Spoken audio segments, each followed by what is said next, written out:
আর জীবনে এই ওষুধ পাননি প্রথম পাইছেন, একটা খাওয়ার পরে যদি বলতে পারেন এর 5 বার ট্যাবলেট চাবাইয়া খাইবেন, আমি আপনারা বোনাস দিব। ভাই আমার হাতে দিন। বিসমিল্লাহির রহমানির রহিম। আল্লাহ আপনি মাফ করে দেন। আল্লাহ আসমানিওয়ালা আসমানি নিয়ে যান। মালিক বাতাসিওয়ালা বাতাসের সাথে মিশিয়ে দেন। এক মিয়া ভাই কি বললেন, হুজুর আমি আপনার থেকে ঔষধ নিয়েছি, আল্লাহ আমাকে ভালো করছে ফেনী রেল লাইনের উপর থেকে। আমার মেয়েকে খাওয়াইছিলাম অ্যালার্জির জন্য, আমি 16,000 টাকা ব্যয় করছি।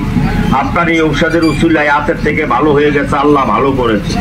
এই যে সিএনজি স্ট্যান্ড, একজন সিএনজি ড্রাইভার ভাই বললেন, হুজুর ভালো আছেন? জি ভালো আছি। আমি আপনার থেকে ফুলগাছি থেকে ঔষধ নিয়েছি, আমার নিজের মাথাতে দাউদ ছিল, আল্লাহ ভালো করেছে। থাকলে দাদু 100 খান টাকা দিয়ে আপনি ঠকবেন না। অ্যালার্জির জন্য, চর্মরোগ চুলকানির জন্য, হাজলির জন্য, দাউদ এক জীবার জন্য কষ্ট করে 15 দিন খাবেন, আর জীবন ভালো থাকবেন। এটা বনার ইচ্ছাই সমাধান। আজকে 100 টাকা দাদা।